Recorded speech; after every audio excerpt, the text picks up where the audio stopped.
Hello everyone, Alyssa Lightman here with Realty One Group Dockside, and welcome back to the Lightman Show.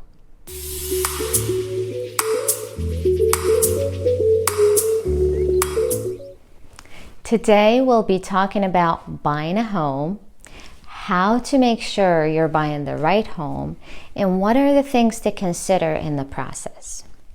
We'll also be answering some of your questions. And as always, I will share my top picks of the week. Make sure you give this video a like, subscribe, and share with friends and family. And you can also comment with any questions you'd like us to answer in the next episode. Let's begin. Since our topic today is about home buying, I thought, what is a better addition to the team today than a home inspector? 30 years in experience in construction and 12 years experience in home inspections. Please welcome Bryan Kier. Hi, Alyssa. Good to see you. Good to see you too. So Bryan, tell us a little bit about yourself. You said you started your career in your early 20s, right? I was 20 years old when I started my career and sold my first house in 1976 and stayed in the industry until I relocated here in 2000. And I became a home inspector in 2007, and 12 years ago, and I've been doing it ever since. When you moved to Myrtle Beach, right? Well, I took 5 or 6 years to enjoy myself, and then I started to do this as my, I guess you call it my retirement career. Okay, very good, very good. So, Bryan, tell me a little bit about your company, your how you started these few years with inspections. A little bit about your experience with that. Well, I actually was grandfathered in Connecticut before the industry had licensing. So I was licensed, and I'm actually still licensed in Connecticut. I don't know why, but I kept it up. And I got started here via a suggestion by somebody, and it kind of just turned into a career. One here, one there, led into 2 or 3 a week, led into 8 or 10 a week, and it's been that way. You weren't planning on that, right? I was not planning on that. So, and I enjoy doing it, and it's an industry that's needed, and I think it's a good industry for the most part, and I'm sure we'll always need it. Perfect. So for our buyers today, I know they're anxious to know, say a buyer just received the report. What are the most important things that they need to look at? What are the top things that they have to focus on? Obviously, your more expensive items, which typically would be HVAC system, your roof. It's very likely it could be half its age or 3/4 of its expected age. And those are probably the two most expensive and the most common issues that will come up that can change the outcome of a sale. So those are important, and of course everything else falls into place according to priority or the cost to correct it. Okay, so the most important thing is for them to look at, the roof, the condition of the roof, and the HVAC. Everything else is basically secondary. You see, pretty much so, yes. Pretty much. Those are the two most expensive in pretty much every case. Perfect. Well, thank you so much for your input. I think it's time for us to join the team. I think that's a good idea. Perfect.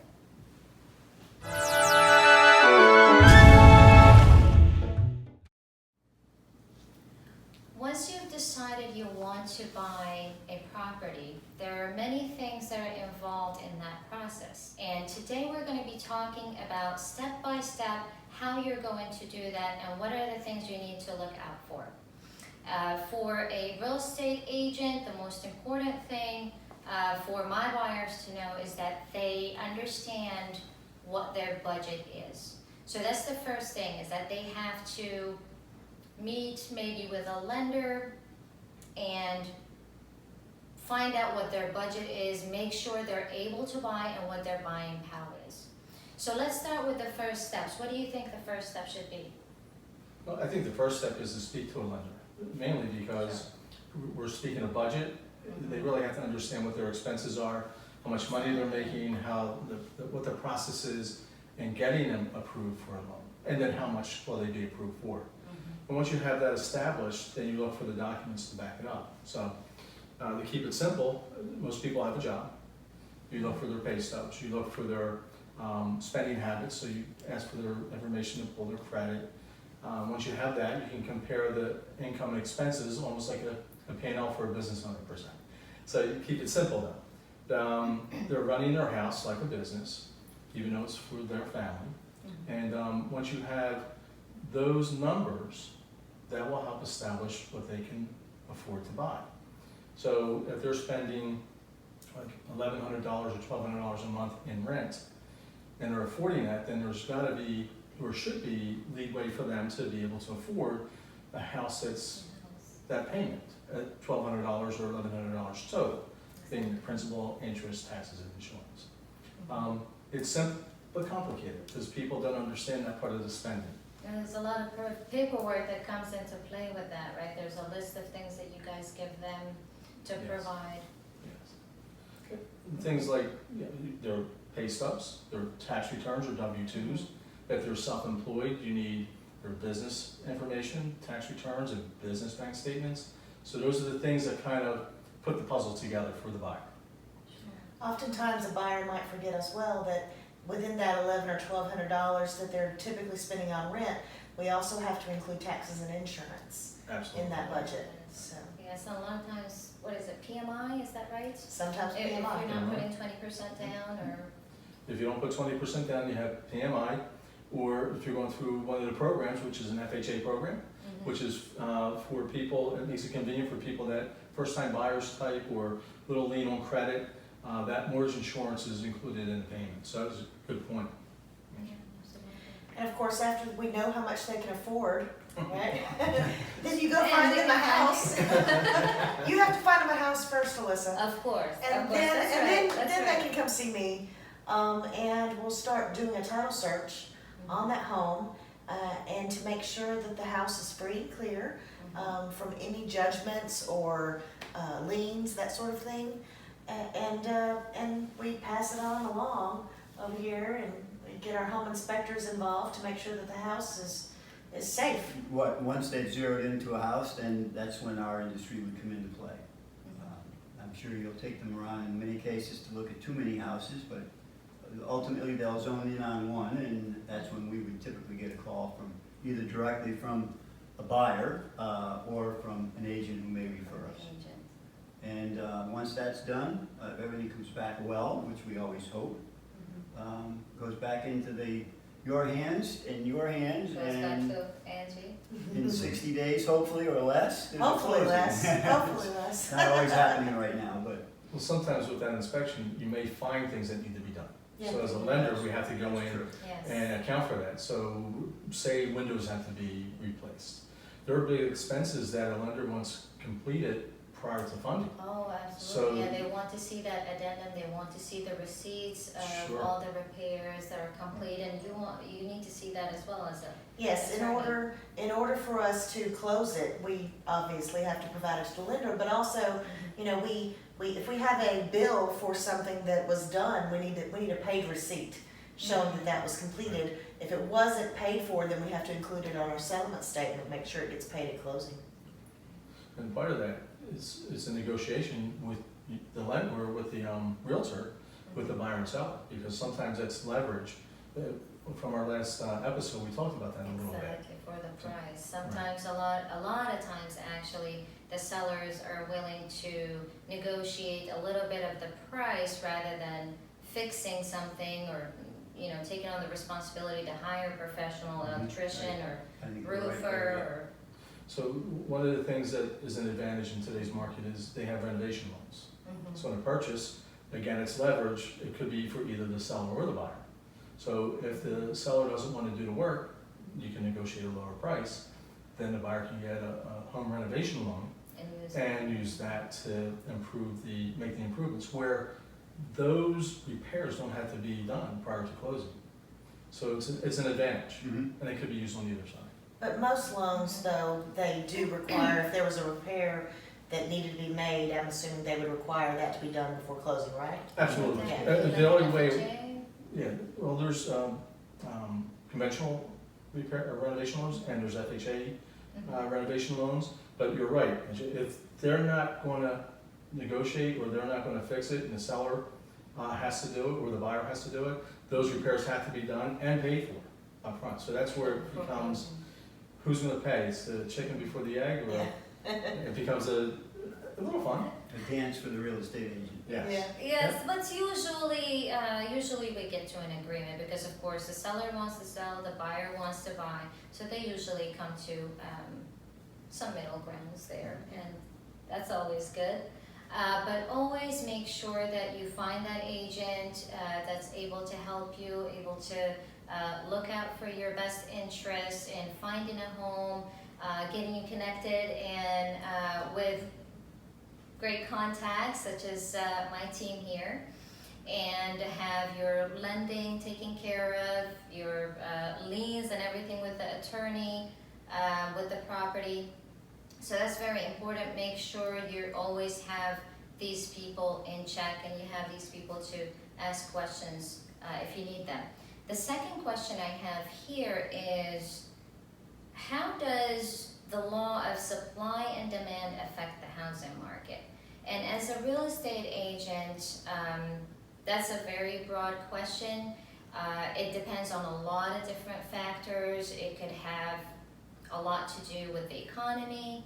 It could have a lot to do with the location. What location are you meaning about? If we're talking about Myrtle Beach, we're seeing a lot of migration in the last 10 years. We've had so many buyers come in and move here, new families, retired personnel. So it depends. And I've seen a lot of people that prefer to have resales rather than new construction. Have you guys noticed that? That they just want to move into something that's ready? I think that's the more, I would say Is that- probably upper, on the higher side of 90%, I would say. Right, not Prefer very that. many. Yeah. Yeah, very few people are willing to go Wait. through the new construction, and especially with the larger builders and whatnot, things don't always go well and on time, where if they're buying a house from a single entity, everything happens easier, quicker, and in a lot of cases, you may even be buying with built-in equity. With new construction, not That's always true. the case. So I would say, 90% plus are gonna be buying an existing home. Yeah, I think part of the new programs that are available in today's lending world, those renovation loans can come in handy, so they can buy a home that might not be brand new, but they can make it brand new. They can Because- make it their own. Absolutely. And it could be for $10,000, $15,000, $20,000 less than the brand new home. So that's the options that are available to buyers today. And very often, you're also gonna be moving into a mature neighborhood. Your property's gonna have mature landscaping, and with new construction, it could take you 10 or 15 years and $5,000 to $10,000 easily for your landscaping. And a lot of people don't hit that part. I found that people that are migrating down this way, retired people, tend to lean towards the new construction. More- Seems, Have you? Right, Yeah. a higher percentage, definitely. yeah, because they have time. They have the time to Yep. wait for it to be built exactly Right. the way they want it, and they're gonna get a completed house, and they don't have to go through the construction process. Mhm. So for them, yes, it's probably the best answer. If you have the time to wait, then wait and get what you want. Yeah, it's difficult to be making a living, especially if both husband and wife work. Keep your eye on what's being built to make sure everything's going well. The more proactive you are, the better the end result is, and people can't always do that. Doesn't always work out well, so that's why now I would say like well over 90% will buy an existing house and then make it the way they want, as they see fit and after the purchase. For a lot of people, it is easier to do so, yes.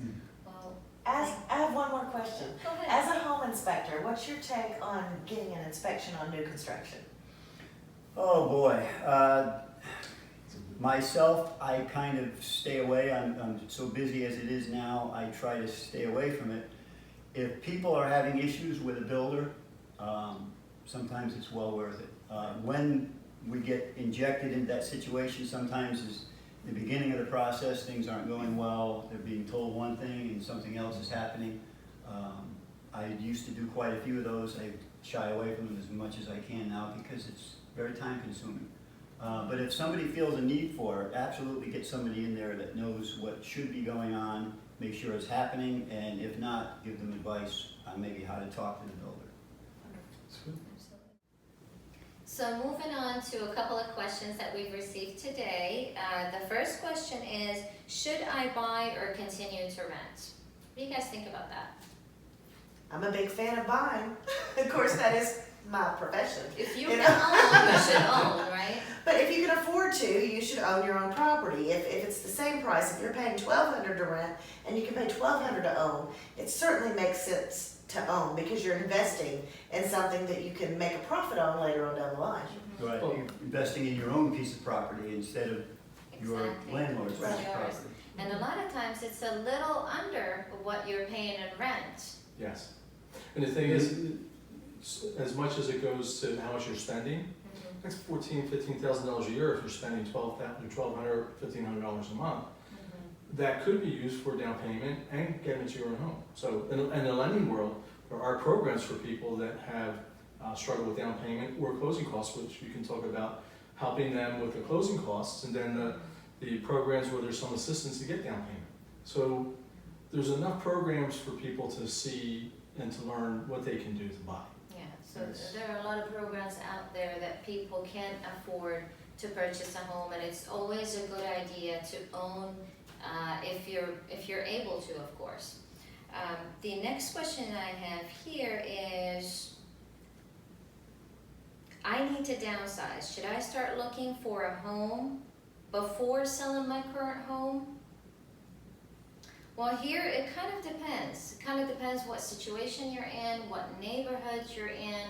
So if your neighborhood is selling within 90 days, then you probably need to make sure your home is ready to be put on the market. You also want to see what your buying power is, and if your next home purchase is going to depend on that next purchase, then yes, you definitely want to make sure you put that home on the market.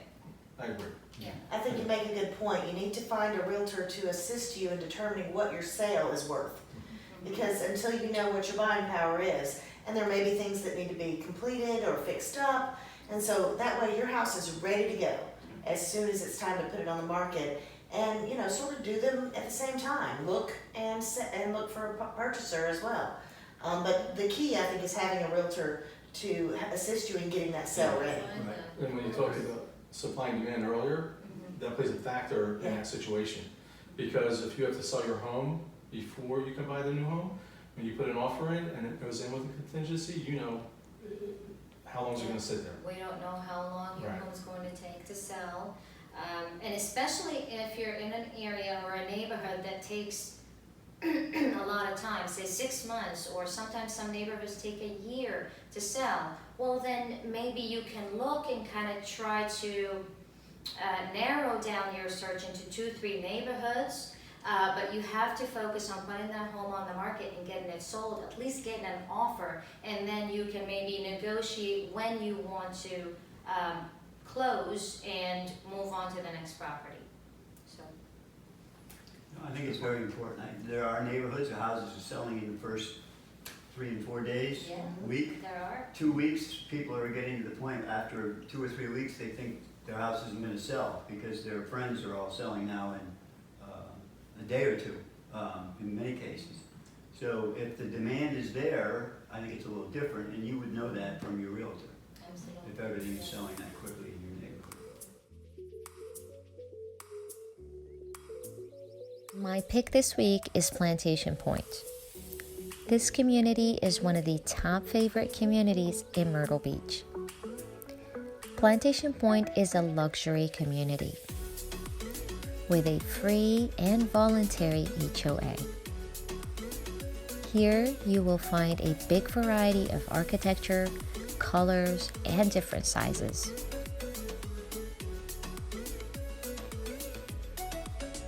Plantation Point is a waterway community. Many homeowners enjoy their private pools, boat docks, and the serene views of the waterway. Other homeowners may border Myrtlewood Golf Course or one of the lakes in the neighborhood. They are also minutes away from the beach, shopping, medical facilities, and lots of entertainment. Here you can truly enjoy luxury, variety, and best of all, privacy and freedom. There are 13 homes on the market and 2 under contract. 17 homes have sold in the last 12 months. The average days on the market is 240 days, and prices ranged between the low 300s to 2.6 million in the last year. Click on the link in the description below to see what is available now. Thank you for watching. Alyssa Lightman here, and until next time, this is The Lightman Show.